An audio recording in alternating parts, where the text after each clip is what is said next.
because this is what I tell students when I teach classes, is let's start out with Hello World, everybody's favorite application, of course. Very, very simple program that just prints out to the screen, Hello World, and then we'll expand upon that. So here, we're just jumping in, and we're going to say print F, and then Hello World. Very simple. This is the most basic that you can do. So let's get out of here. So we'll say GCC -O, Hello World, and Hello World C. So it's going to produce this program called Hello World now. So if we look in the directory, you can see we have hello world.c in my source code. We're going to run gdb, and I'm going to say --nx. So let's say the program name, Hello World. And you can see down at the bottom here, it says no debugging symbols found in Hello World. So if you compile the program to generate debugging symbols on Windows, we call these PDB files. Those are the debugging symbols. Symbol is a fancy way to say function names, and function prototype data might be there, and other the names, the variables. Like usually the program doesn't need that data. It makes it a lot easier for us to reverse engineer things. I want to thank Brilliant for sponsoring this video. Do you know how technology works? As an example, how strong passwords work, how wireless communication works, how computer memory works. Brilliant have courses that cover a whole range of topics, including computer science and programming. So as an example, computer speeds today are measured in billions of operations per second, but data needs to be stored somewhere. So we need to store data in memory. But do you actually know how memory works?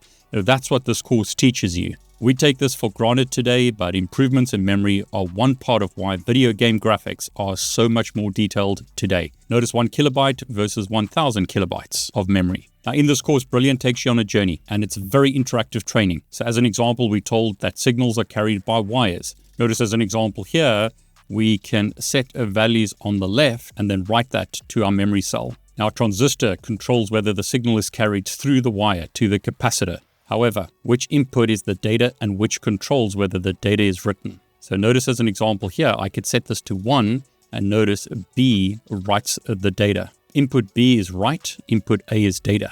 Gives you a basic introduction to memory and then goes more complex, explaining memory cells and how they're built with capacitors and transistors. Now, I really believe that education changes lives. Really want to thank Brilliant for creating training material like this, but also supporting my channel. Use my link below to get a special discount. Hey everyone, it's David Bommel back with the amazing Steven Sims. Steven, great to have you back on the channel. Yeah, great to be back. It's been a while. Yeah, it's been too long. Just for people who don't know Steven, Steven's the author, well, one of the authors of this book. But Steven, you've been teaching at SANS for a long time. And I believe you've been hacking for over 20 years. Is that right? Yeah, and my joke is I don't know how that's possible since I'm only 30, but yeah, 20 years. Long time now. I love that. So just for everyone who's watching, I really like to emphasize this. Steven, you've got a channel that's been growing really well, so I'm glad to see that. But people who watch my videos often complain that the content that I have on my channel is too simple. It doesn't go into like hacking programs, reverse engineering, and other hardcore topics. So for everyone watching, please go and sub to Steven's channel because he has a lot of live streams where he goes into great depth. And if you really want hardcore technical content, go to his channel and sub. So please go and show the love. Steven, you've been expanding into many topics, right? So it's not just hardcore stuff. You also do like a whole range, right? Yeah, I've been having a lot more guests lately. It's been working out really well where it's just amazing people from Chompy, if you've heard of her, and Yarden Shafir, over to Pavel Yosifovich and Kuba Gretzky. I mean, amazing people. I've been very fortunate in that way. And I've been doing solo streams as well still. But yeah, it's kind of going beyond just reversing and exploit development and covering other things too, like cloud, AI, and other topics. So just again, for everyone watching, please go show the love, go and sub. But Steven, today's video I'm really excited about this. It's not something that I could say that I know a lot about, but you've been doing this for a long time. And that's reverse engineering, correct? Yeah, I figured this being the first one, and we can do another one later, but this one will cover basic reversing on both Linux and Windows. That's brilliant. So I'm going to hand it over to you. I'm going to try and keep quiet because a lot of people complain if I interrupt you. So teach us. So yeah, this is just a Ubuntu VM, and I figure we'll start out by the very basic, just because this is what I tell students when I teach classes, is let's start out with Hello World, everybody's favorite application, of course. Very, very simple program that just prints out to the screen, Hello World, and then we'll expand upon that. But the idea is to show you what it looks like on the disassembly side, so you can kind of start getting used to what things look like in different assembly syntaxes that you can use, and just some basic things that always tend to be there that once you get used to seeing them, you can just like ignore them. Like, oh, I know what that is. I know what that is. And you can skip over things. And a lot of people, when they first go to reverse engineer something, it can be intimidating, especially if you're using a disassembler like Ghidra or IDA Pro or Binja, and you open up a program inside of it and you just get this massive amounts of disassembled blocks, and it can be intimidating at first. So it just really takes a lot of practice. Once you do this over and over again, like with anything, I mean, how many people do you know who said, I want to learn Japanese, it's a great language, and as adults, how many of us actually follow through and do that? So this does require that level of attention and detail. And, for me, I had to give up things over the years that I like gaming. I don't get to do much gaming these days because when you have a family and all of that, you really need to prioritize your time. So let's just go right in. I think the first thing we'll do is the Hello World examples. So let me just create a program here. We'll call it touch hello world.c. Let's just go in.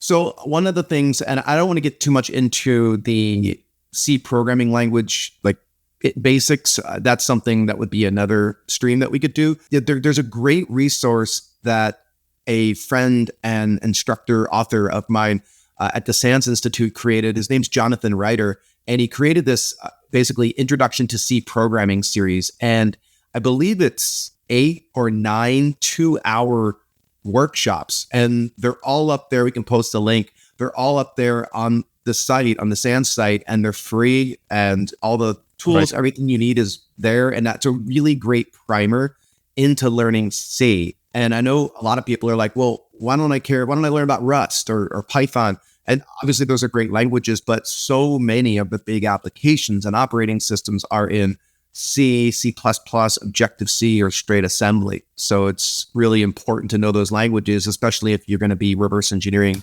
big applications and doing things like malware analysis or vulnerability research. So one of the ways programs work is when we write a program, we create our own functions that are internal to the program, but we also like to leverage existing functionality in shared objects or libraries so that we don't have to rewrite all this code. So if I want to print something to the screen, I don't have to write my own function to do it. I can load a module and then call the function printf, for example.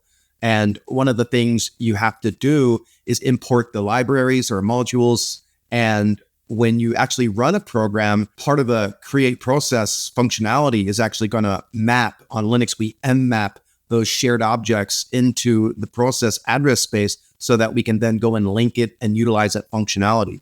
So linking is the process of when, let's say I write a program and you are running it on your computer, and my program has dependencies on some functionality that I know that you have on your system because it's part of libc, if on Linux, the generic libc libraries. And so when you run my program, it has to be able to load those modules from your file system, which are the libraries. And then we actually need to link the functionality, which means, how do I know what address the function my program needs to call is at? And that's a linking process. So you probably heard of statically compiling a program versus dynamically linking one. Statically compiling one means that you are compiling all of the libraries into the application that's produced once you compile it. And that means it doesn't have any dependencies really, because they're all statically built into the program, which makes it unnecessarily large. And it also makes it vulnerable to the fact that if there's a vulnerability discovered in one of those libraries that have been compiled statically into your program, then that program, anytime anybody runs it, is going to be vulnerable. That's one of the benefits of dynamically linking something, is that I'm going to load the latest version of those libraries. And if you patch things up to date, then we don't have to worry about vulnerabilities as much. Is that like DLLs on Windows? Yeah, exactly. DLLs on Windows, shared objects on Linux. So I'll probably drop some more kind of random bits and pieces of that stuff as we cover things, because it's important. All right, so let me get started here. So I'm just gonna put a couple of modules in that I know we're gonna need. So let me put those 2 in. We're gonna say include over at standard.io in the header file, and then we're also gonna put in string.h. because I'm going to need both of those in the examples we're going to be doing here. Next up, I'm just going to create a main function, which is the first function that executes once the program gets loaded and ready to go. One of the first things you do is a function declaration, and you've probably seen things like int main or something like void main. Now, what that means is if you're expecting something to be returned back from the function to the caller, then you need to specify that. By saying void, that means we're not expecting main to return anything back. But by saying int, then we might return back a status code, like a 0 if everything is okay, or a 1 if things aren't okay. So sometimes it doesn't matter what you put here, but I'm just going to leave it void for now. And a lot of times you'll also see something like int argc char star argv, which is the argument vector. We'll get back to that. I'm not going to use it in this first example. So here we're just jumping in and we're going to say printf and then hello world. Very simple. Got to do it. Yeah, got to do it. And then we'll close that out. So the /n, of course, means new line. And then I didn't use a semicolon, so that's why I did that. And then what we're going to do now is simply say return. Actually, I don't need to put a return because we're leaving it void, right? So I'll just close it out. This is the most basic that you can do. So let's get out of here. And then now we'll go ahead and compile it. So we'll say GCC, which is the GNU compiler. Now, one of the things is that you need to know about compilers is that by default, there's a lot of exploit mitigations that get compiled into the binary automatically. Like you don't have to do anything. If you don't want those mitigations to be compiled in, you have to specify that. There are mitigations like pi, which is position independent executable, and that actually randomizes the load address of the binary itself. And then there's ASLR, address space layout randomization on the system in general, which randomizes the stack memory and the heap memory and other things, the libraries. The other mitigations like NX, which is going to be depth, data execution prevention, stack canaries, like all these mitigations that are there to protect our program in case we accidentally have a vulnerability in it, right? So mitigations are what protects us when the root cause is that there's a vulnerability in your code. So we'll say GCC -o, hello world, and hello world C. So it's going to produce this program called hello world now. So if we look in the directory, you can see we have hello world.c in my source code, and then we've got hello world, the binary itself. Now, I might turn off pi, position independent executable, just so we don't have randomization to deal with in the binary. Normally in the debugger, we can turn this stuff off anyway. So let's just take a look and see what happens here. So we're going to run gdb, and I'm going to say --nx. That means no extensions, because right now I probably have an extension like Jeff or PETA, which is the Python Exploit Development Assistant. These are basically little frameworks or extensions that aid us in things like exploit development, but they cause a bunch of context and noise to be on the screen. So I think it's easier just to disable that for right now. So let's take the program name, hello world. And you can see down at the bottom here, it says no debugging symbols found in hello world. So if you compile the program to generate debugging symbols on Windows, we call these PDB files. Those are the debugging symbols. Symbol is a fancy way to say function names, and function prototype data might be there, and other the names of variables. Like usually the program doesn't need that data. It makes it a lot easier for us to reverse engineer things. Some of it's automatically there by default, and we need to strip it out as a developer if we don't want people to see the internal function names. But one thing you cannot strip are the dependencies. And I'll show you how to look at those here in just a moment. But right now we're in GDB. I'm going to go ahead and clear the screen so we have it nice and clean. And I'm going to say info functions. So what this shows us are all the dynamic dependencies as well as the internal functions. So as you recall, I only created one function, and it's called main, which I've highlighted there. Some of these other things, those are just part of the object file format, which is ELF, executable and linking format. That's the binary object file format for Linux. ELF, executable and linking format. On Windows, it's portable executable common object file format, so PECOF. But we're going to focus on ELF right now. So some of these things are just part of the built-in stuff that goes inside the program.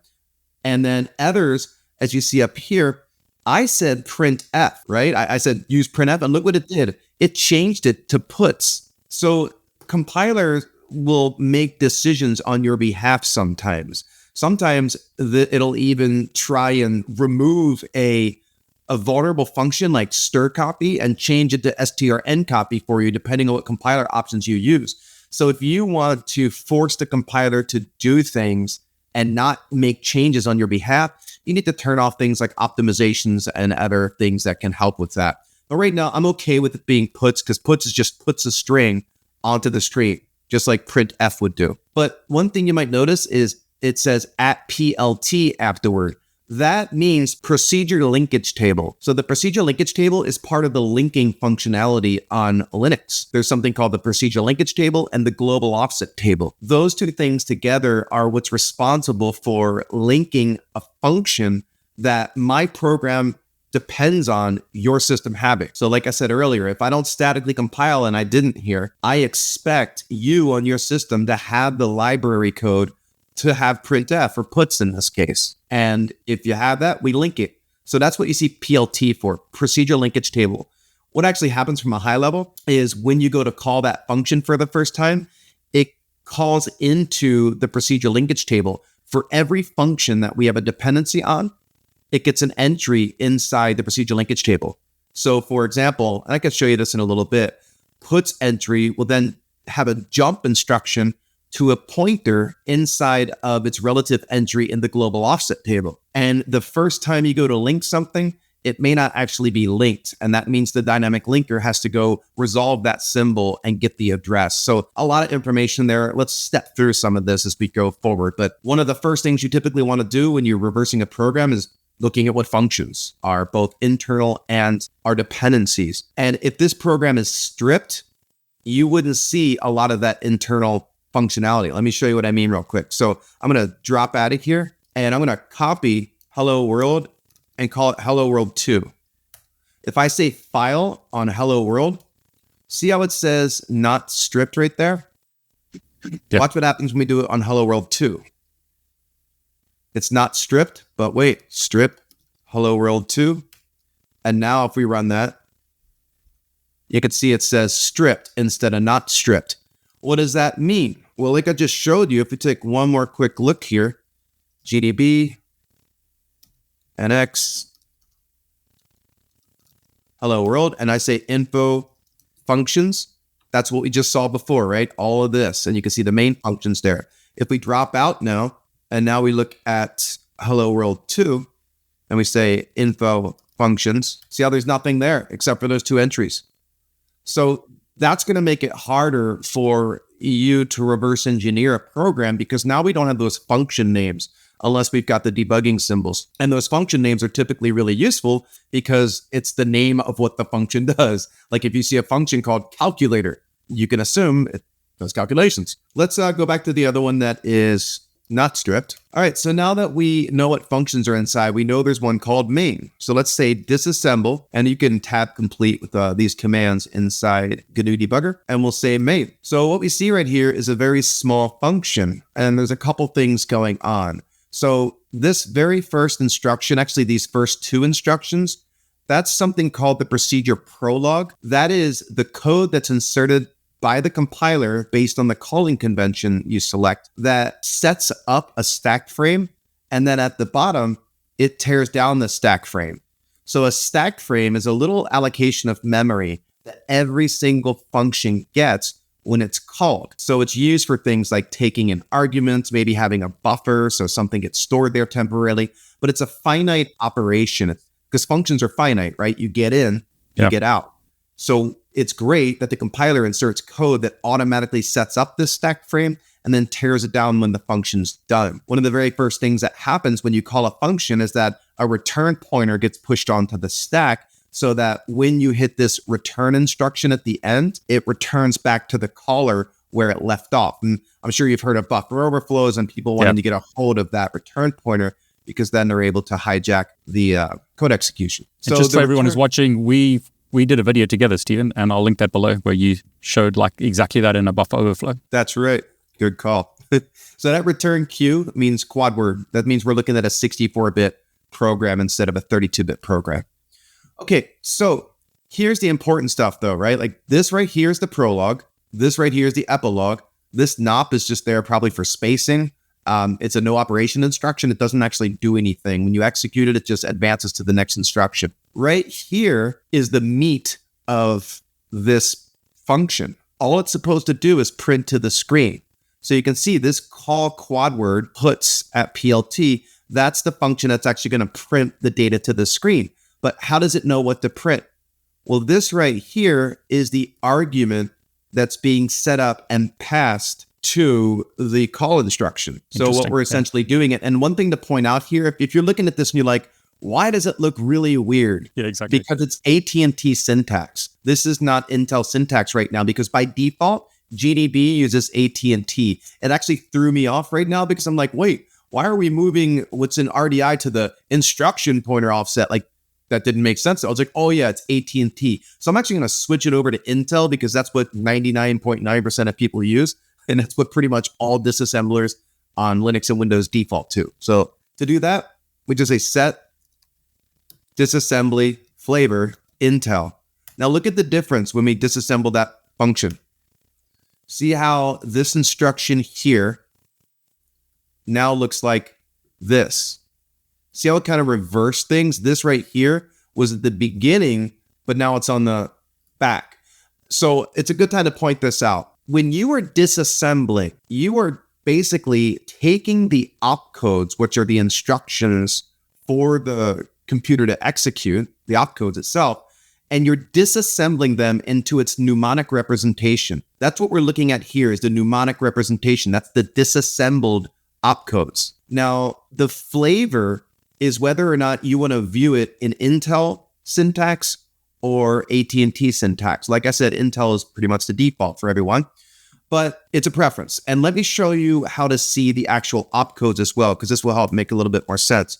If I say disassemble /R main, see how now we have these weird hexadecimal values in the front. Those are the opcodes, and GDB doesn't display them by default because it makes the screen kind of ugly here, right? Up here, it's nice and formatted. Down here, it's all kind of offset.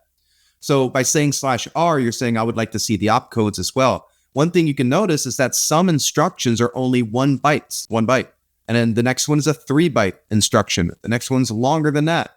Right here are the offsets from the beginning of the function.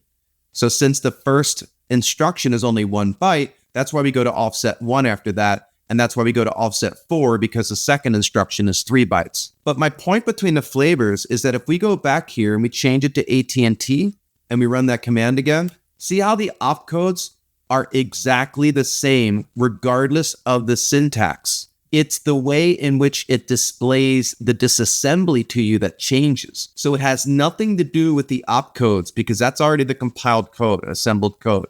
It's the way in which you wish to view it. And I'm going to go back to Intel because that's, again, the preferred option. And let me explain to you how to read it, though. So in AT&T syntax, you have the instruction followed by the operands. Sometimes there's no operands. It's just an instruction, like not. That's just a single byte instruction with no operands. This example here with push is an instruction that has a 1 byte operand, or has 1 operand, I should say. Not 1 byte, but 1 operand. Sometimes things have 2 operands. Like look at this one, move, RSP, RBP.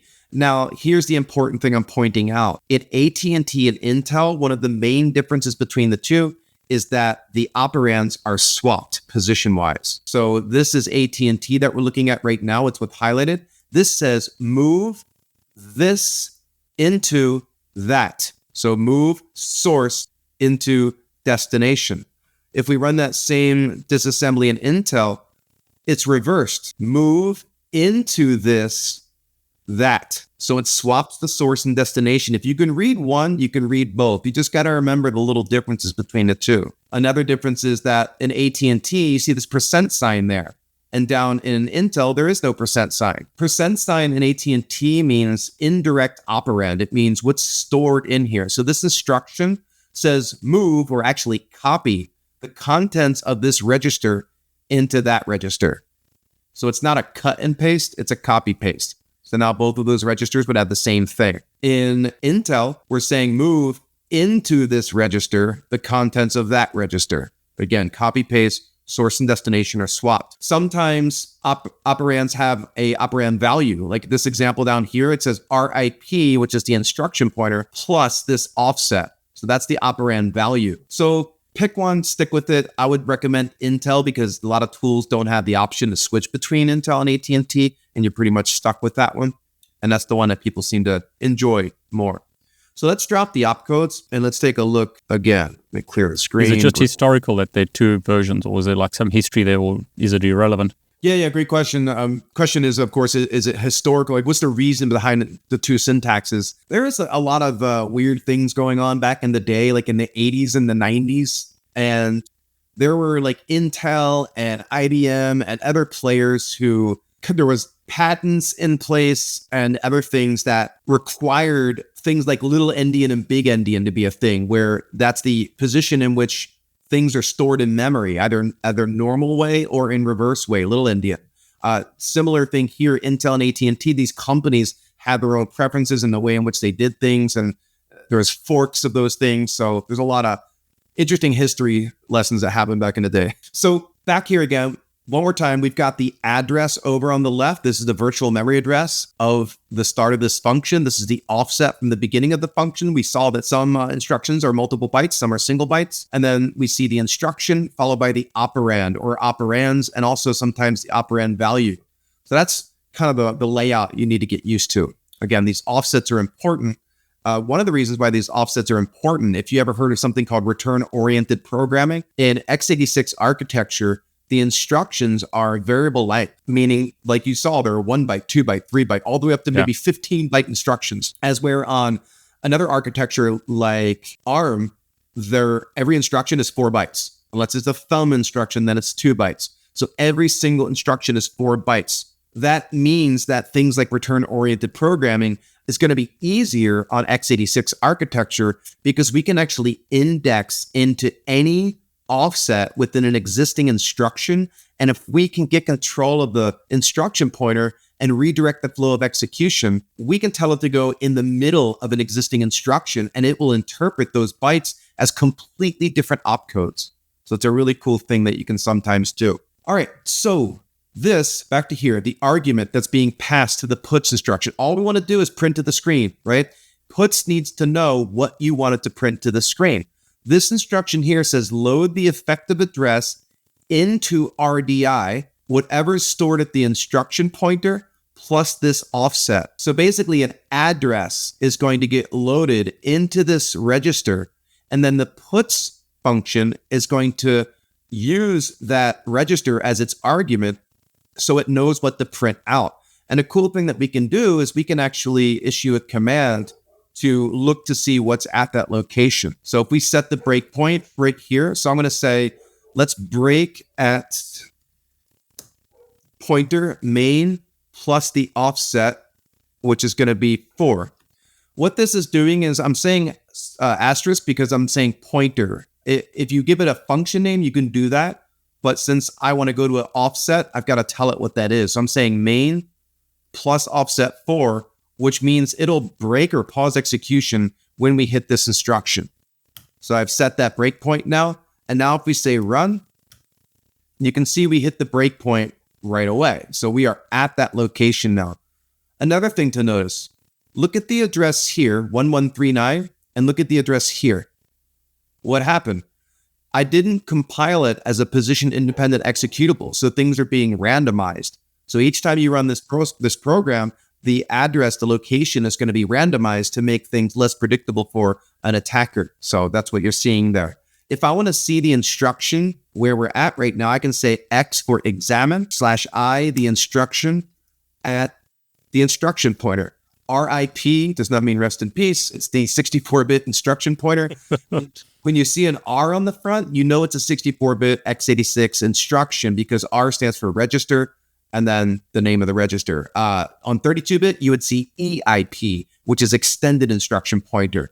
And then in the old days, on 16-bit architecture, you would just see IP, and that's the program counter. So right now I'm saying, show me what instruction is at the instruction pointer right now since we paused execution. And you can see we're exactly where we want to be. So what I want to know now is what is stored at this location, because that should show me what puts is going to print to the screen.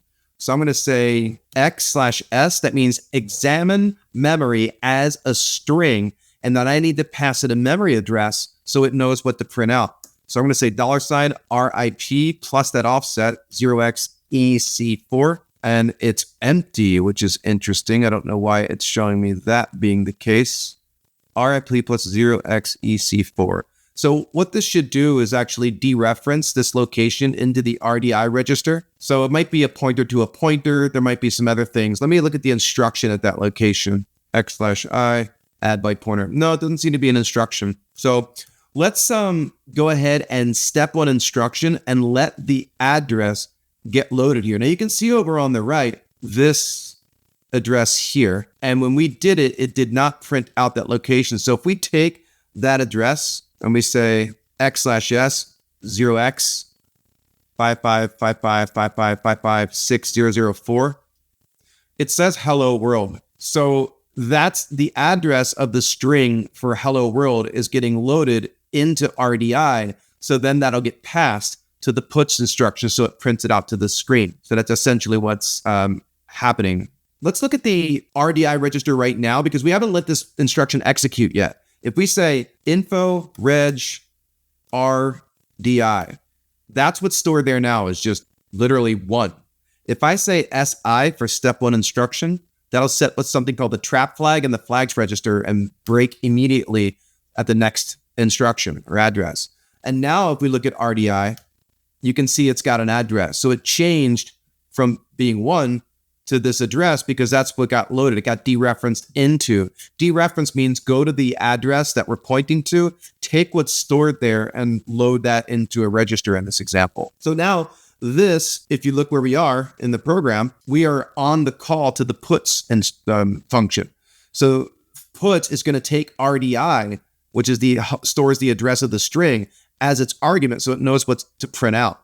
Now notice that it says call puts at PLT. It's not going directly to the puts function like you would think it does. You would think, okay, we're calling the puts function. We're going straight to it. That's not how it works when you dynamically link things. Remember, I explained that earlier. There's something called the procedural linkage table and the global offset table. So if I say SI for step 1 instruction, we are now in puts entry in the PLT. So let's look and see what instructions there. It says jump to the keyword or quad word pointer. Again, that's 64-bit pointer at this location. Where that jump is going or where it's pointing to is the global offset table entry for the puts function. So one more time, any function that we need to dynamically link like puts or stir copy, in order to call it, it has to be linked. And every function that we depend on gets its own entry in these little tables called the procedural linkage table and the global offset table. So what's happened here is in the main function, we're calling puts at PLT. We are now in the procedural linkage table entry for puts, which says jump to the pointer stored at this location. At that location is the global offset table entry for the puts function.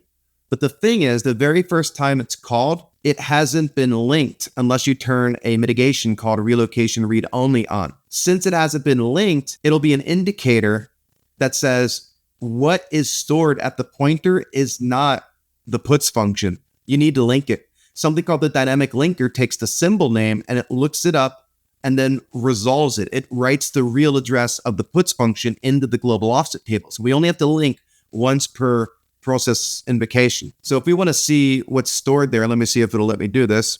Examine, and I'll say GX. GX means giant, which is a quad word, which is a 64-bit integer or variable. X means as hexadecimal. So I know these commands can get kind of, if you don't know them, you don't know them. And there's a lot of really good GDB cheat sheets out there that will help you. This is one of the reasons why a lot of people love GUI debuggers, because you don't have to worry as much about these commands with some of them, unless you're using one like WinDebug or WinDBG. That one is an amazing debugger and disassembler, but it's got a lot of commands that you need to learn, like with anything. So I'm going to say RIP plus 0x2f9a. So that's what's stored there. What's going on here is since this is a pointer, it's saying jump to the quad word pointer stored at this location plus this offset. So I'm not executing the right command to go and actually dereference that. You can do that by introducing like asterisks and things like that, and the different command syntax like asterisk and then parentheses, char, space, star, stuff like that to like actually go and dereference things. But what I'm just going to do to make it easier is we are going to run a command from here against a shell. So I'm going to say shell. What that does is says, basically get out of the debugger for one command and do something for me. I'm going to say run the command obj dump minus capital R, which means relocation, and then the program name, which is hello world. What that just did is dumped out the global offset table. So remember I said the procedure linkage table references the global offset table. And we could see that the entry for the global offset table for puts is right there at 3FD0. Again, this is not a position independent executable, or it is. I mean, if I turn that off, it'll be a little bit more static. All right, let's go back here. So what we've done so far is we saw the procedure prologue. This sets up the stack frame. At the bottom, it tears down the stack frame. We watched an argument, which is a pointer to a string, get loaded into the RDI register. And then we call the puts function, passing the address of the string hello world for it to print out. This is obviously a very, very basic program. Now let me drop out of here real quick and let's see if I can recompile this. And let me try to say no pi. So minus no dash pi. That should turn off the mitigation. And look at the difference now. If we go in and we say disassemble main, see how the address is a bit longer now? Before it was only like 3 bytes, I think, and now it's a bit longer. That's because we're telling it not to randomize the program itself. And we should see something a little bit different if I break on this instruction where we call put. So I'm going to say break main plus 11, run. And now we're at the breakpoint. So we're going to call puts. Now, if we step into it, you can see now we are just like before at puts entry in the procedure linkage table. Let's look at the instruction there again. So examine the instruction. And now it says jump to the quad word pointer 2FE2 from RIP. So since ASLR is not on now, if not a pi now, I'm wondering if my command will work more easily. So we're going to say x/gx $RIP plus 0x 2FE2. We're close, 404018, but that's going to show us if we look at this location. So if we say examine 0x 404018, this is what's stored there right now. Look at that address and how close it is to the address where we're currently executing code. It's only 6 bytes further away. That what's happening there is because we haven't linked it yet, that is telling the dynamic linker, you need to go resolve this function. And to demonstrate that to you, if I say NI for next instruction, what that means is step over the next instruction, and we should be able to see puts get linked. So let's take a look here. Oh, we're still on the PLT. So it's just running code associated with the dynamic linker. Let me go ahead and check that location now. So see how now when I check that location, remember what it was before? It was a pointer straight back into the procedure linkage table right by where we were.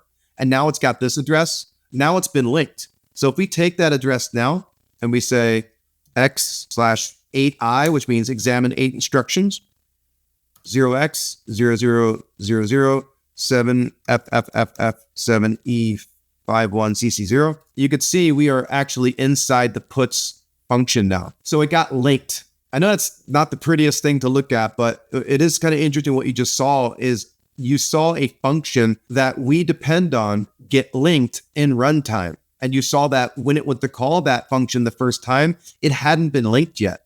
And we just let it link. And now you can see the real address is written to that location, which is nice. All right, so let's drop out of here because I know that that's not the most exciting one to look at, but I wanted to start there just to show you some basics so that now when we add a little bit more to the C program, you'll see some changes and you'll be like, oh, now I see the delta. I see that new things have been added. So I'm going to open up the program again. So we'll say vi hello world.c. So that's what it was before. Pretty simple, right? Not a lot going on there. What we can do one of a couple things. We can take in an argument and let the program print what you type in, or we can also take what the user types in and we can pass it to a function that actually prints it out to the screen. And I'm going to go that path because I'm going to introduce a little vulnerability into the program just so you can see how it all looks. And one of the first things I'm going to show you once we compile it is how we can examine the argument vector. And I'll show you exactly what that is. So let me go ahead and create a new function here.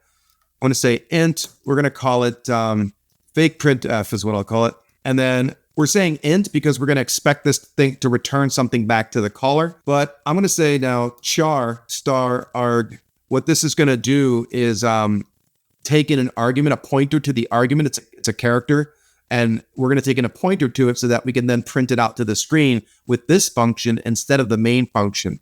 So let's go ahead and put the code in for this. I'm going to create a little buffer. And we're calling it name. It's a character buffer. We're going to use the bad command stir copy that you shouldn't use. And we're going to copy into that buffer of 16 bytes what the user of the program passes in. So I'm going to call it arg, which we just passed a pointer in. And then we're going to say whatever that person printed in, we're going to print out from the buffer. So print f, hello, and then %s. That is a format string for telling it basically print out what is passed as a string. If we change it to D, it prints as an integer. If we say F, it's a float. So we have a bunch of options here. I'm saying S because I want it to be a string, followed by a new line, and then take in name. If all goes well, return a 0. All right, so that function's done now. Now we're going to go down to main. We're going to change this to int. And in here, we are going to say int argc, that's the argument counter, char star arg v, which is the argument vector. I'll explain those in a moment here. I mentioned it briefly already, but we'll talk about it again. Okay, next up, we're going to say if argc, that's the argument counter, is greater than 1. So what this is going to do is say that if the user enters something in, I want to call that fake printf function. If the user doesn't enter anything in, it's going to default to printing hello world. So that's what we're going to start doing here. All right, so now I'm going to say call fake printf, take in arg v, offset 1. Now this is an important one to understand.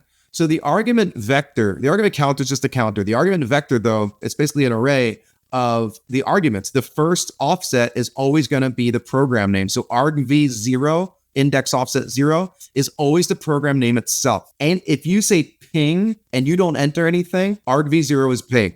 If you say ping space 127.0.0.1, argv1 is going to be that IP address you passed in. So we have to handle the arguments because if we're taking in more than one argument, we've got to know how to, sort them and such. So I'm saying if the user entered in an argument, what we want to have happen is call the fake printf functions and then pass in the argument, and then we're just going to return 0. Great. So we've got that, and we're going to close out that if statement, and then otherwise, else, printf hello world, and then return 0. And then close it out. Okay, that should be the whole program. Again, not very exciting, but a little bit more complex than our last one. So basically what's going to happen is if we run the program and we don't pass in an argument, it's going to print hello world. If we run the program and we pass in an argument, it's going to take that argument, pass it to this function up here, which takes in a pointer. We have create a little buffer here. The argument's going to get copied into that buffer that has 16 bytes, and then it's going to print out but what's in the contents of the buffer to the screen. That's all it's doing. The problem is stir copy and the fact that if we enter more than 16 bytes, it's going to overrun the stack and cause problems. So let's go ahead and quit. And now we're going to go ahead and compile it again. All right, no errors. That's always good. Be sad if I had an error in such a simple program, but let's go in. Hello world. Now remember what it looked like before, and now it's going to be a lot more complex. Well, a lot is relative, but compared to the last one. So I say disassemble main. See, it's much larger now, right? Before it was only a few lines. So the first interesting thing that's happened here, and is one I want to explain first, is that after this procedure prologue, remember I said that little instructions there gets inserted by the compiler, and it sets up the stack frame. And we still have the teardown of the stack frame down here. Before, all we had was a call to puts, right? And the argument being passed to it. So that code from the last time is right there. And that's all it was. And now we've got this right here, which is basically returning that argument, because the accumulator register is what returns back an argument from a caller, like a status code or something else. And then we've got this code up here, like what's going on up here. This is basically checking the argument vector to see if we entered something in or not. So the first thing I'm going to do is I'm going to change the disassembly flavor. So set disassembly flavor to Intel and then disassemble main. And right here, see this comparison? It says compare double word pointer, whatever is stored at the pointer at RBP -4 against 1. So remember we put a condition in the program that said if the user enters in an argument, we're calling that fake printf function. If they don't, then we're just going to print hello world. So the condition is being checked right here. It says jump if less than or equal. So if the number of arguments is less than or equal to 1, and remember there's always one argument, which is the program name itself. So if we don't enter any additional arguments, just the program name, we're going to say jump if less than or equal to this location, which is down here. That's going to then call puts and print hello world. If we're not less than or equal, so if the user enters in more than just a program name, then we're going to go call this fake printf function and pass that to the buffer or copy it into the buffer and all that. So let's run the program first. Actually, I'll set a breakpoint here. This will be a good spot. So main plus 15. So break main plus 15, and we'll say run. I'm not entering in any arguments right now. We're at the instruction, and you can see it says compare the double word pointer RBP -4 to 1. So let's see what's at that location here. So x/gx at RBP -4. That is not, it's a pointer stored there. Great. So again, we're at the point where we are comparing the pointer at RBP -4 against 1. And 1 is going to be if we only enter in the program name. If we enter in the program name plus any arguments, then that comparison should fail, like we saw with the jump if less than or equal instruction a moment ago. Let's go ahead and check to see what's at that location. So I'm just going to say x/bx. bx means check just a single byte, because all I care about is one byte at the end of what's stored at that memory location. And then we're going to say $RBP -4. And you can see what's there is a 1. So essentially what we're doing is comparing a 1 to a 1. So that next instruction, if we take a look at it, says jump if less than or equal. Well, were we less than or equal if we compare 1 to 1? Yeah, we're equal. That means we're going to take the jump. So if I say SI to step instruction, we're going to go to this address right here and see how we're there now. Yep. And at this location, if we say x/2i, we are going to call puts and print out hello world like we saw before. Now let's see what happens when we enter in an argument. So I'm going to say run, and this time monkey. So we start the program over and we hit the breakpoint. Not EIP, meant RIP. So we are at that comparison again. Let's see what's stored at this spot now. See how it's a 2 now?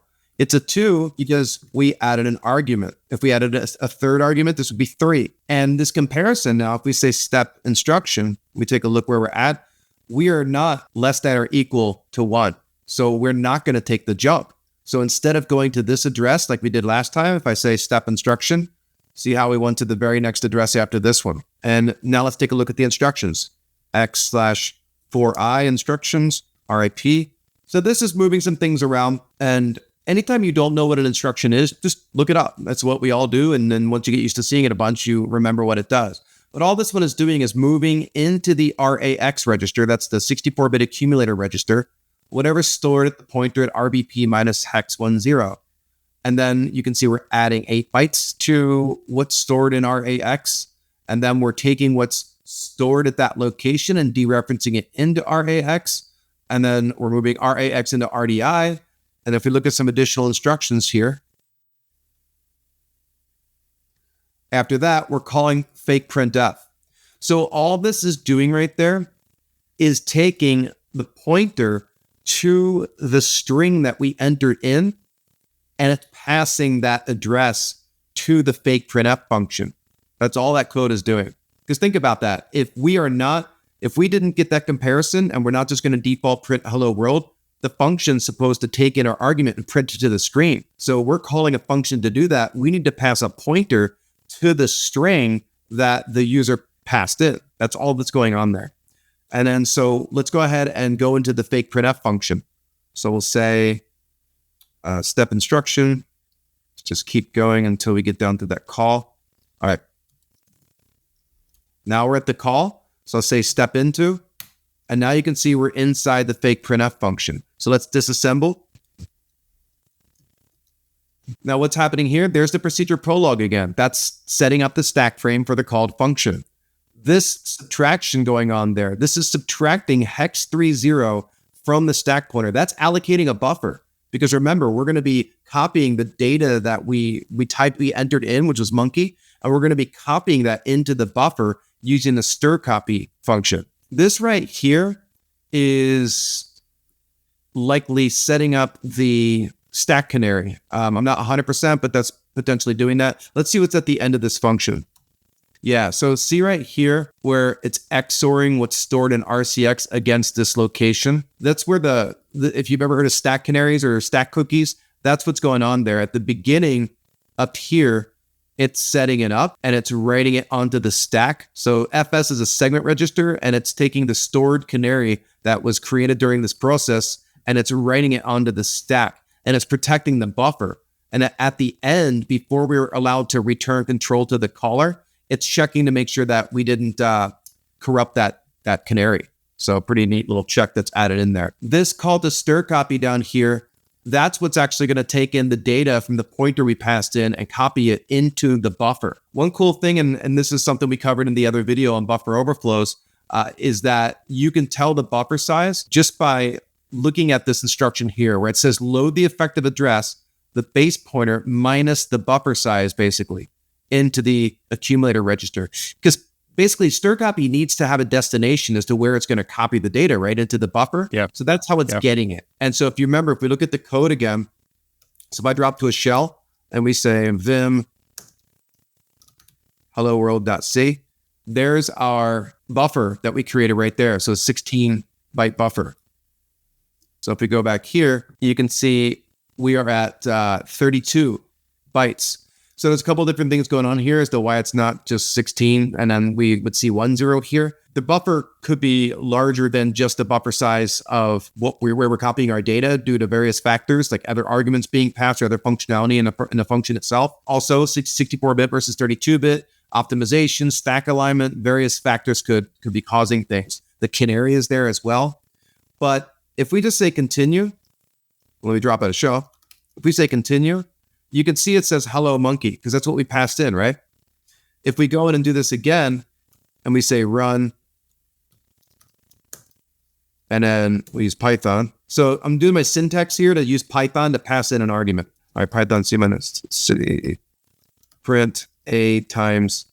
So if I say just 16 bytes, and see what happens here. So see how it says hello world? Because I didn't pass in an argument. My syntax is wrong. So what I need to do to fix that is not do the less than space less than and just put backticks around it. So Python -c print a times 16 and then close that out.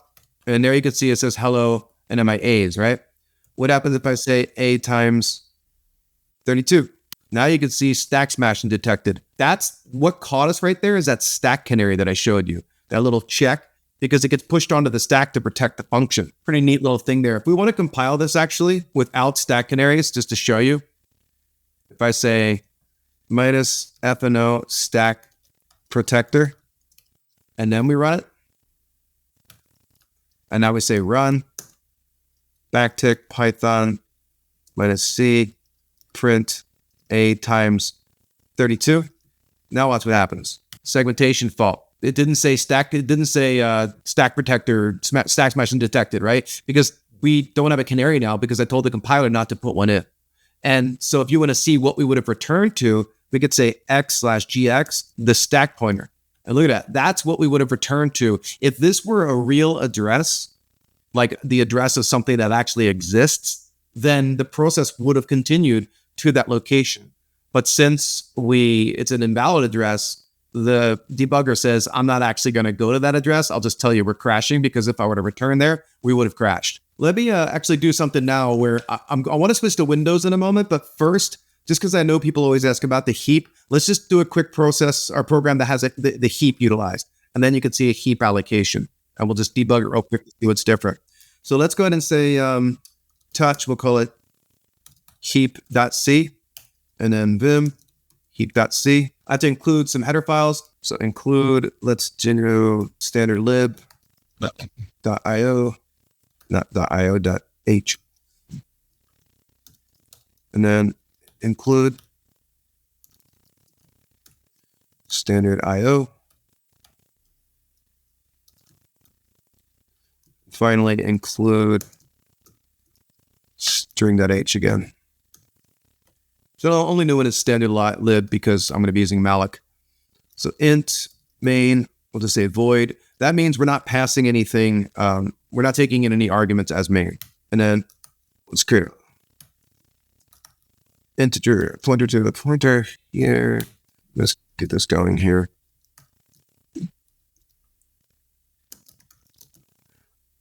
I'm going to malloc 20 times the size of an int.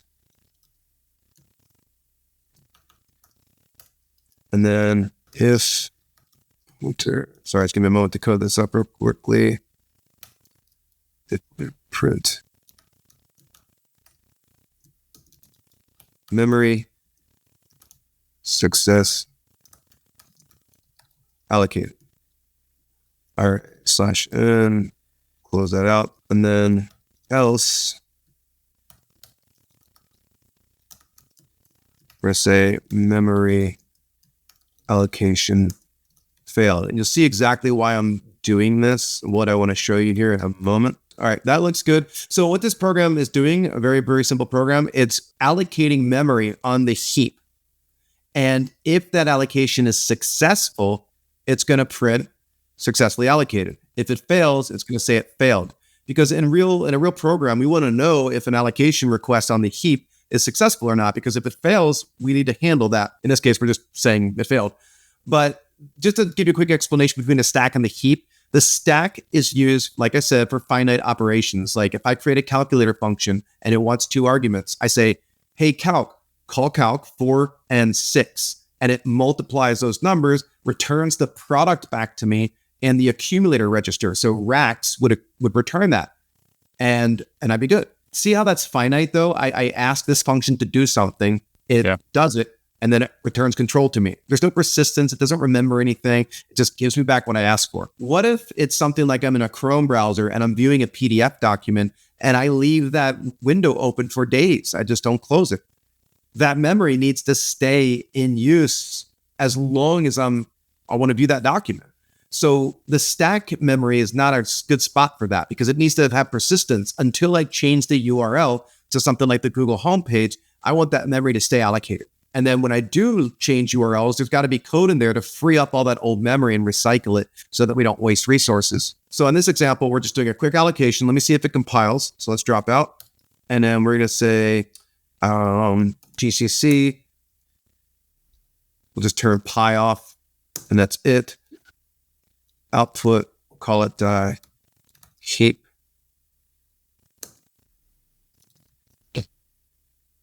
No input file. Yeah, it helps if I say heap.c.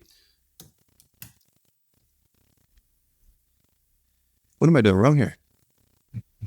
Oh, output. Geez, I'm the most basic thing in the world, right? It's like, okay, what did I screw up here? Pi object against read-only data when making a pi recompile at that pick. Okay, let's just get rid of the no pi thing. I don't really care about it anyway. Oh, did I say dash no pi? That's probably what it was. There we go. So error was I put 2 hyphens in front of no pi. Some of them require 2 hyphens, some of them don't, the different arguments. Usually you put this in a little build file, right? So now that we've got the program compiled, I'm going to go ahead and say gdb heap, and we are in. So if I say info functions, you could see we've only got main in there. I haven't stripped it, but we see malloc in there now. And we're going to say disassemble main. And in main, you can see there's a call to malloc. And then there's a comparison. It's checking to see if it was successful or not.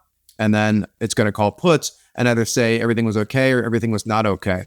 So we'll just set a quick breakpoint on the call to the malloc function. And we'll say break main plus 13, run. And we are at that instruction for malloc. So what malloc's going to do is it takes in a size argument.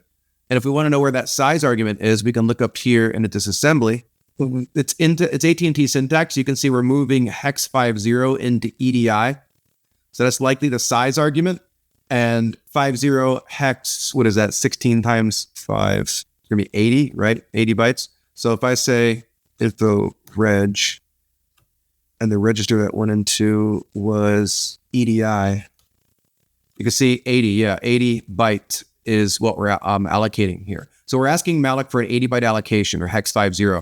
So if I say next instruction, what I'm hoping to do is actually step over the call to malloc, and that seems like it worked. So we're still in main 401.154, which is right here. So by saying NI, that means step over the instruction, because if I said SI, it means step into. We would go in and watch the malloc code, and I don't want to do that right now. So I'm stepping over it. So we're now at the point where the allocation was either successful or not. And how we know if it's successful or not is we check the accumulator register to see what's in it.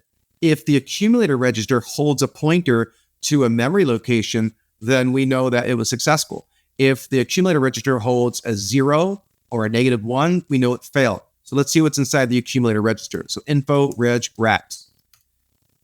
And there you can see we've got something. This is a memory address. So at that memory address should be the chunk of memory that was allocated for 80 bytes. So let's take a look. We'll say x/gx and then $racks. And that's what's stored there. Nothing's there because, well, it's a brand new process and nothing should be there. But want to see something cool, geeky kind of cool, we say racks minus 16. Now, look at this right here, 6.1. So remember we asked for hex 50, which is 80 bytes. What it tells us here, because what we're looking at is the metadata of the chunk. Every chunk gets metadata that's allocated. This is actually the size field of the chunk. Well, why isn't it 50? Why is it 6.1? Because what it does is actually pads out to the next double or quad word boundary so that it can have control over the least significant 3 bits. The lowest bit is called the previous in use bit. And right now it's set because if it's an odd number, that means the one's position at the lowest point is on. And so that tells malloc and the heap manager that if there were a chunk in lower memory that's adjacent, that it is currently in use. And I know that's kind of jumping ahead of the heap stuff, but I just thought that was cool that it returns back to you a pointer to the allocation. But if you look back a few more bytes behind the allocation, it shows you the metadata of the chunk, which is the size of the chunk, but padded out so it can have control over the least significant bits, because those are the flags field for that specific chunk header. And the 3 flags are is non-main arena, is nmapped, and previous in use bit. And the lowest bit is the previous in use one. That's used because there's a rule in the backend heap allocator that no 2 free chunks can be side by side or adjacent in memory and free. We have to coalesce them. And I'm not going to go any further down that because we probably have to have a whole nother session on just heap internals, which I'm happy to do. But it's just neat to kind of see that, because what we just did is wrote a quick program that allocates memory on the heap, does a little check to see if it was successful or not. And then we can actually see the pointer to the allocation along with its metadata. And if we wanted to modify the program to actually copy data into that chunk, we could, of course. All right, so there you can see memory successfully allocated is what came up. So everything worked.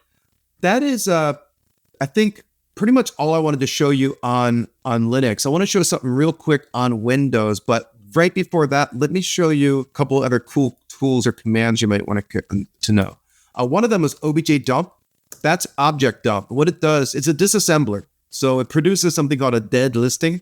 A dead listing is a program that's disassembled, but it's not actually being run. So it's a dead listing of the internals of the program. So if we want to disassemble with it, we can say -D for disassemble, -J for section. The text segment is the code segment. and then we could say keep, and it just disassembled the whole thing. You can see all the code in there, just like we saw in the debugger, but it's not actually running. And one little trick is if you strip a program, so let's take a look at this. So we saw that file hello world 2, we saw that it said stripped. Well, what that means is if we go into the program now, GDB, and then just hello world 2, what that means is if we say disassemble main, it says, if I type correctly, you can see it says no symbol table is loaded. In the old version, so if we say hello world 1, the first one, if we say disassemble main, it works, right? But in the new one, again, disassemble main fails because we stripped it. There's no symbol table. So how do you know, how do you find the main function if the thing is stripped? There's a couple little tricks you can do. One thing that's useful is using the tool readelf. Elf is the object file format for Linux. And we could say -a for all, and then the name of the program, which is hello world 2. And I'm going to grep for entry. And it shows us this is the entry point address of the program. So we can know the very first the location of where code is going to execute first by doing that. But if we want to find the main function, one little trick we can do is this. We can say obj dump -d for disassemble, j text segment is a code segment. And then we're going to say hello world 2 and then pipe it to more. And let's scroll down a little bit here.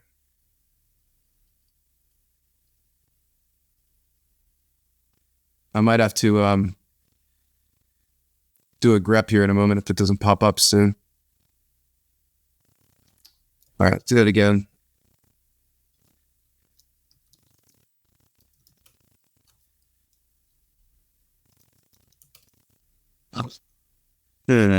Interesting. Let's do that again from without.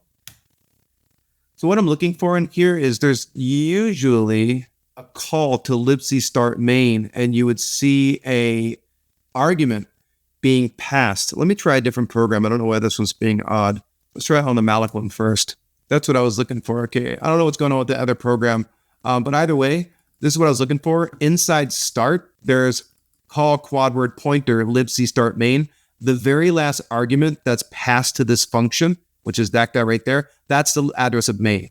So you can always find main that way, even if it's stripped. Let me try stripping heap. I just want to see if it still does that. Copy heap 2, strip heap 2, and then same thing before, but heap 2. Interesting that libc start main is stripped on this one. I guess I haven't looked at the compiler with the results in a Linux binary for a while there when you strip it. An easier way to do it is just use a disassembler, a proper disassembler like Ghidra or Binja or Hopper or IDA Pro. All right, great. So now we're going to take a quick look. We can do another session later. Let's look at the feedback from everyone watching. Like, what do you want to see next in relation to reverse engineering? Since we're starting at the beginning, we can do something more advanced next or take a look at what's interesting. But I wanted to show you a quick Windows example. This is IDA Pro, what you're looking at. And for most people, including myself, the very first time you see IDA Pro, you see something like, let me find a good example of a function for you. This one's not too bad. But you'll see something like this, right? You open up this tool, Disassembler, open a screen, and there's a bunch of blocks. And it's like really not intuitive as to where you would start. So like anything, a tool like this is going to require you to read and just sit down and start working with it. Thankfully, there's a lot of great books out there. Like there's an old book from Chris Eagle called the IDA Pro book. It's dated, but it still has a lot of great material in there. In Grey Hat Hacking, I wrote the IDA Pro chapter in Grey Hat Hacking 6. Not that you should have to buy a whole book for one chapter, but there's a lot of great tutorials out there. And on my channel, Off by One, I've had a lot of the different developers from different companies that make debuggers and disassemblers on the stream to share information. And there's some good resources there as well. But this is IDA Pro again, and we're looking at something called payload restrictions.dll. This is the DLL on Windows. If you've heard of something called Exploit Guard, which is the mitigation toolkit that comes with Windows 10 and 11. And all these different mitigations that are being enforced are done through this DLL, at least most of them. To show you what I mean, if we go to the start menu and type in exploit protection, this is Exploit Guard. So if you look at something like Adobe Acrobat Reader, these mitigations here, arbitrary code guard and block remote images, there's like a couple dozen of them. the enforcement of those is done by that DLL that we're looking at right now.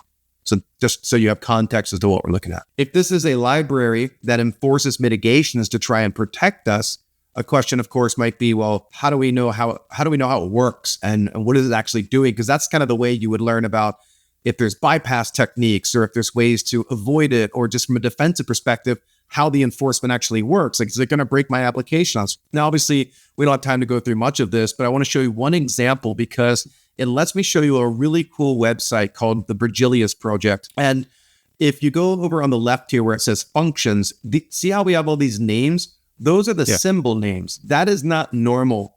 Most application vendors out there, they don't give you the symbols. Microsoft does give us a lot of the symbols for the various libraries and drivers because they need to let developers of Windows or applications that run on Windows to have access to debugging.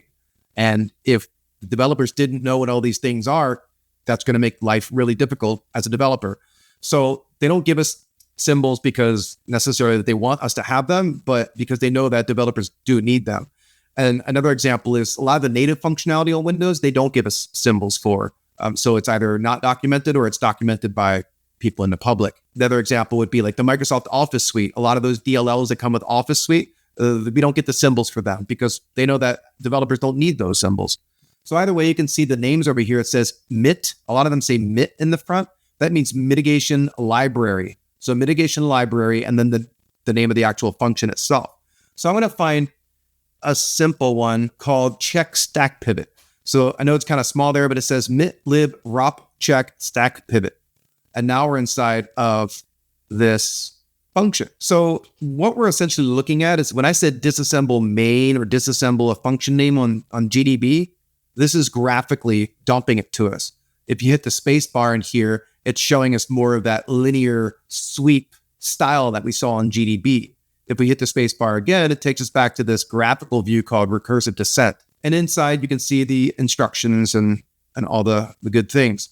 So let's say I didn't know how this mitigation works. And the mitigation is stack pivot protection.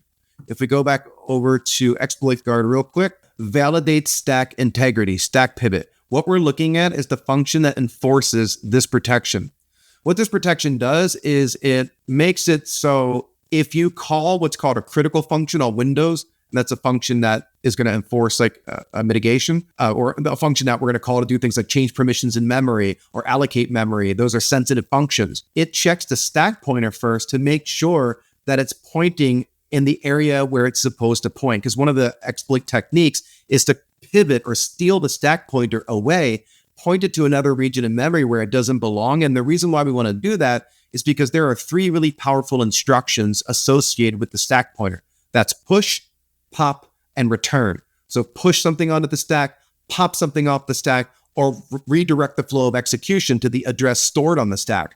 I mean, that's how you get control of the process, right? And so what this mitigation does is it validates that the stack pointer hasn't been stolen away. So how does it do that is the question. Let's take a quick look here in the function. This is the function that enforces it. So one thing you would need to know to figure out how to validate what this function is doing is there are these registers that are used by Windows called GS. So right there, GS, and there's another one called FS.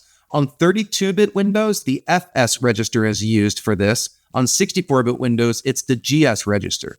And it's known widely that on Windows, in user mode, when you're in the context of a process, that the GS register points to a structure called the thread information block. It's always that way. On 64-bit Windows, the GS segment register, while in user mode, in a process, under a thread, it always points to that thread's thread information block. So what you're seeing here is we are basically going to offset 3.0 within this structure called the thread information block, and we're loading what's there into the accumulator register. And then down here, we're saying compare what's in RBX against what's at the location. We're basically dereference RAX plus 10.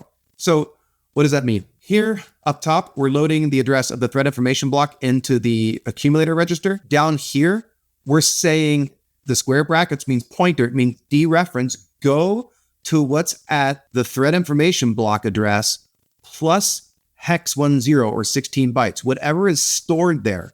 Compare it to what's in RBX. And then it says jump if below. And down here, we see pretty much the same thing. We're doing it again, but it says compare it to RAX plus 8. So the one at top is RAX plus 16 bytes or 10 hex.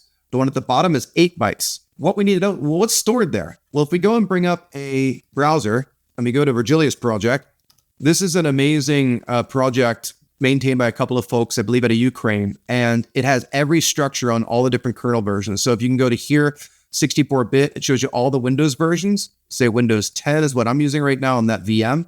And we can find the version. I don't remember exactly which one it is, but it shouldn't matter. And we click on that, and it has all the structures on Windows that are typically not well documented or not easily centrally located at a repository. And you can type in any structure, and it shows you all the structure members. So I said TIB, that's the thread information block, 64-bit right there. We click on it. And now we can see what's stored at those offsets. So if I go like this, offset 8 and offset 10 are what we saw, right? That's the stack base and the stack limit. So 8 is the stack base and 10 is the stack limit. Inside RBX is the stack pointer address that was taken earlier on in the code. So the stack pointer address is being compared to make sure it's within the stack limits for that thread. Every thread gets its own stack. And what we're doing again is validating that the stack pointer hasn't been pivoted or stolen because we're making sure it's within those bounds. And that if everything is okay, if the stack pointer is where it belongs based on that structure we just looked at, we'll allow execution to continue. Otherwise, we're going to terminate the process because someone stole the stack pointer. But it's just neat to see how you can go in and pretty quickly start reversing stuff and utilize resources out there to help speed you up so you don't have to memorize all the things. That's really all I wanted to show for now. I think that's a lot of info, but that's amazing, Stephen. I think for everyone who's watching, please put comments below, stuff that you want Stephen to cover. Stephen's obviously, this is just like the tip of the iceberg of what you know. So like a really basic introduction. But for everyone watching, give us ideas of what you want me to ask Stephen to come back and teach. Otherwise, go to Stephen's channel. There's so much content there. Stephen, any closing thoughts? I really want to thank you once again for, sharing your knowledge freely with the audience. Yeah, no, it's great to come on. And like you said, I mean, this is very basic stuff right now, but it's where you got to start. And videos like this should hopefully be helpful and answer some questions you might have. I'll check out the comments as well to see if some questions there are for me to answer. But yeah, we can go wherever you want next. We can go all in on the stack or in on the heap and just walk through a different kind of program and get you to that next step. And I know it's easy to get frustrated sometimes, or like, how do you know this? How do you know that? All of us had to pay our dues. So it can be frustrating, and it's part of the fun process. So you'll figure it out. Just keep working on it. So I just want to highlight this. You teach at SANS. And is this the kind of stuff that you teach there, or is this like more introductory stuff? Yeah, this like the stuff we're covering right here would be introduction to exploit development, kind of the prerequisites that you would need to know before getting into exploitation. So I have a couple courses that I'm co-author of, and the 660 course is where we will cover this stuff and get into exploit writing and get around mitigations and things. And then 760 is the one where we get into more like kernel exploitation and heap exploitation and stuff. But the reason I ask that is, what I really appreciate with what you're doing here is, rather than, not all of us can afford to go and do a SANS course, but you're giving this, for free. I really appreciate you, empowering people who want to better themselves. Yeah, absolutely. That's what it's all about, giving back. So thanks for having me on. Yeah, it's great to have you, Stephen. Look forward to having you back again soon. Hopefully, just for everyone, once again, please put your comments below. Stephen and I were talking offline, perhaps about doing some dark web stuff or, more of this. Just let us know the stuff that you're interested in. Stephen, thanks so much. Yep. Thanks, David. Good to see you.